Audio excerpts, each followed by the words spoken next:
So, as I said, welcome to the conference with Le Cercle des Langues. Today we are going to be discussing advanced punctuation. So, mastering colons, semicolons, and dashes.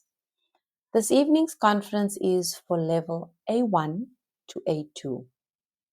For the next 20 to 25 minutes, I will present the conference to you. For the last 5 minutes, we will have a question and answer session. So if you have any questions, please write them on a piece of paper or put them into the chat, and we will discuss them at the end of today's conference. Today we will look at 4 parts. We will look at the power of the colon. So what is this punctuation mark? And number 2, understanding the semicolon. The third part will be mastering the dash. And in our 4th part, we will look at how we put everything together. So let's look at the first part, the power of the colon. So remember that if you need, there is a translation at the bottom of the English part so that you can better understand some of the vocabulary. A colon introduces information that completes an idea. Explanations, lists, or examples. It works like a small spotlight, pointing forward, image idea, a flashlight showing new information. So a colon will always direct you to something.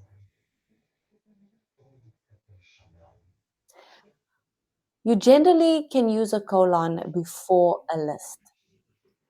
A colon appears before organized lists. For example, we brought essentials. So now, what did we bring? We brought water, snacks, or maps. He bought materials. It's a way to say such as brushes, ink, canvas. A good tip, we need to avoid using it after a verb. So you always use it once you would like to name something further.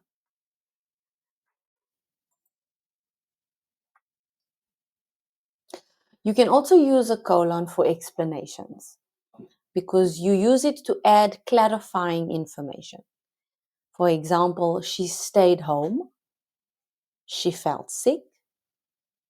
He smiled. The message arrived. Both sides must relate clearly. So you can also imagine that it's like she stayed home because she felt sick, or he smiled because the message arrived. So you are clarifying the first part of the information. You can also use a colon for emphasis and impact. A colon can create strong emphasis. For example, only one thing mattered, colon, freedom. She remembered his advice. Be patient. Something to remember is that we do not want to use the colon too often. It is needed occasionally because, as we have seen, it adds emphasis or impact, or it adds clarity. So it's not something that we would like to overuse. Let's look at the dialogue with colons. Erin, what do we need for tomorrow? Pencils or markers? Both. We will draw, label, and color. Perfect. I will pack everything neatly. You use colons in writing, not speech pronunciation. So there's a big difference. There will never be an intonation or a change in the way you speak because of the colon. So it is mainly used when you are writing something. So now that we've had a look at the colon, let's have a look at the semicolon. A semicolon joins two related sentences. For example, the day was cold, we stayed inside. She practiced a lot. Her progress showed. But what does it mean? What does it do?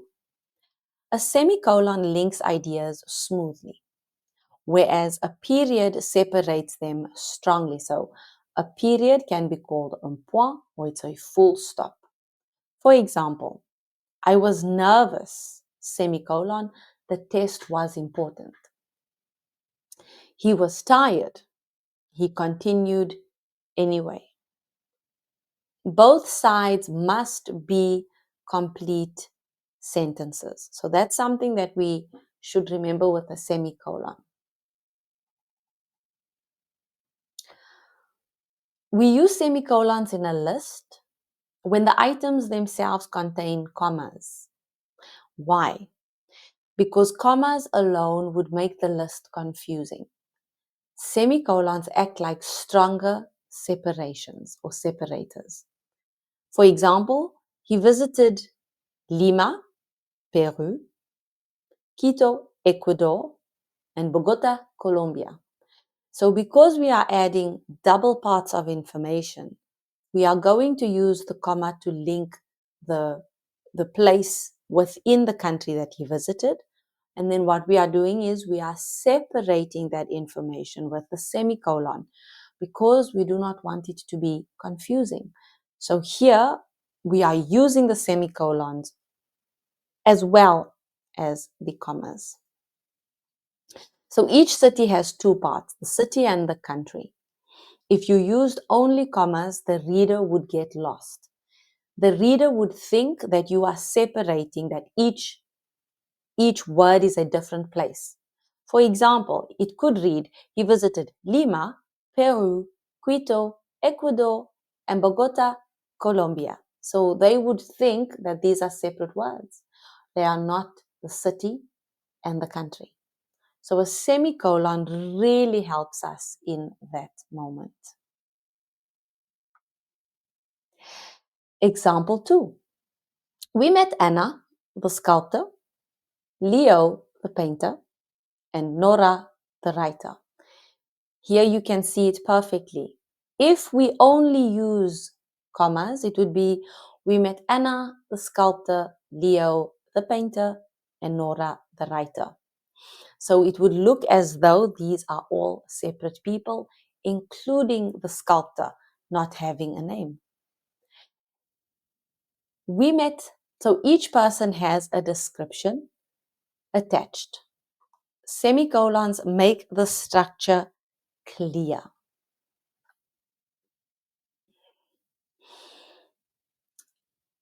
So semicolons with transitions. A semicolon links a transition word smoothly. For example, he studied hard. However, he rested on weekends. She tried again. Therefore, she succeeded. We add transitions for clearer connection. Okay, so that is why it's important to make the difference or to see a difference between the semicolon, the colon, and the comma and full stops. So let's look at semicolons in context. The sky was blue. The stars were bright. A soft wind moved the trees. She sat on the bench. Her mind was quiet. The night felt calm and nice. Times like this were good. They brought peace. They helped her enjoy the small things.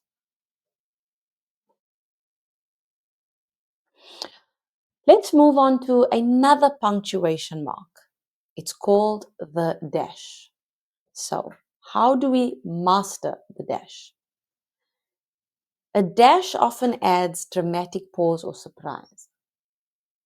For example, he opened the box and gasped. She forgot something, her keys. The idea returned slowly but clearly.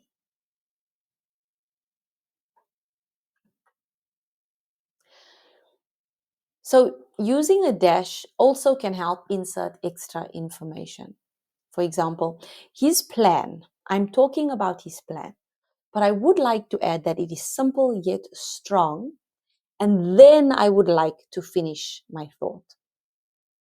So a dash helps us insert something into the center of that thought. His plan, simple yet strong, succeeded. If I take away simple yet strong, it simply says his plan succeeded. So because I add that dash, I can now insert that extra information into the center. The moment, quiet and warm, felt perfect. Her answer, unexpected and brave, changed everything.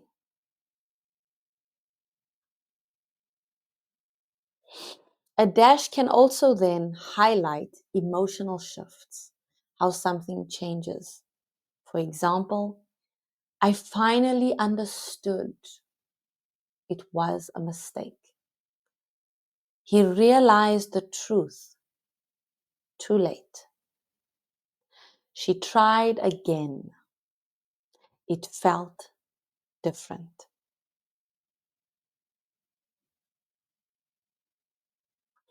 And the dash can also give us stronger endings.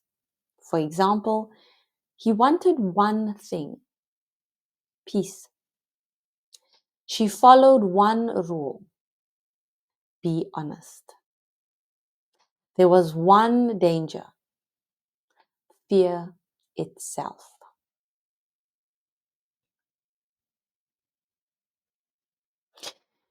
So we often see the use of the dash in literature. So let's read this text to see how they have used it for effect. The sky was blue, calm and clear. The stars shone softly, like tiny lights in the dark.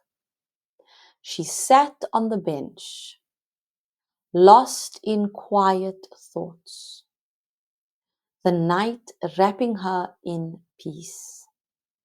Moments like this, simple but special, remind her why she loves the world.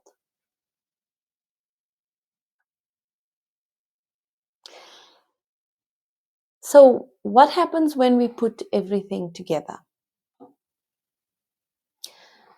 We remember that colons introduce information, semicolons connect full ideas, dashes interrupt or emphasize. For example, she had one goal, learn. He practiced daily. His skill grew. Their plan, simple, worked.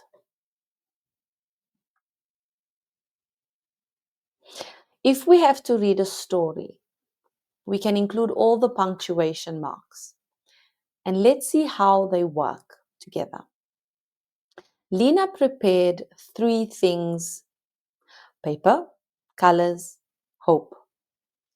She worked carefully. The artwork grew. Then suddenly, an idea, bright as fire, rose in her mind, quick and daring. Each mark shifts the rhythm, each stroke breathing a different pulse into the story she's quietly building.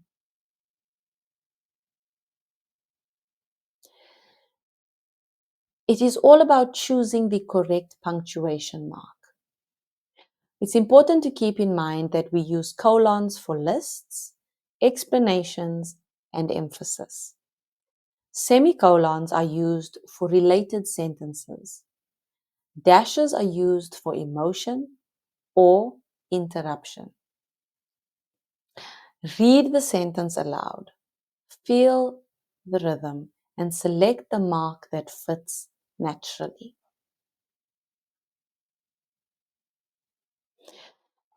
So you could also find mini stories for practice. For example, she wanted answers.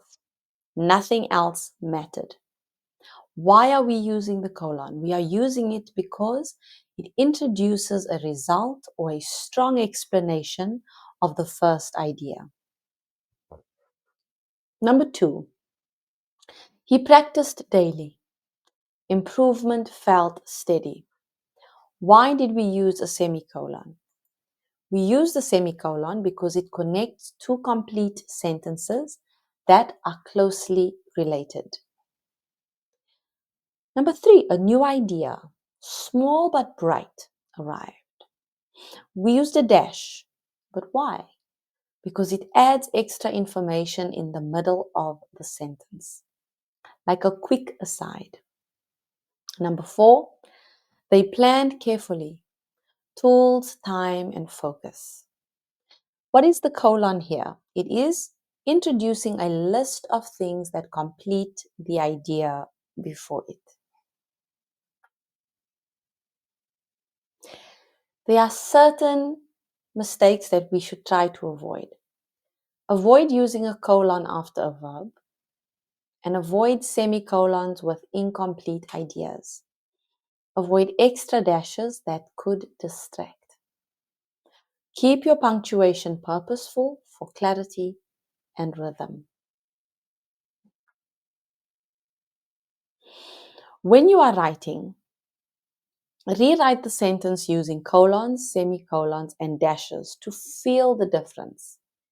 Start simple, expand your idea slowly, and experiment with rhythm. So you choose the mark that adds the purpose or the clarity or the emotion that you would like to transmit. So in conclusion, these 3 marks, colon, semicolon, and dash, are small marks capable of reshaping meaning. A colon reveals, a semicolon connects, and a dash breathes emotion. When students master them, their writing moves with clarity and confidence. So thank you everybody for joining me for this evening's conference. I really hope that it helped you understand how we use these punctuation marks in English. Do you have any questions?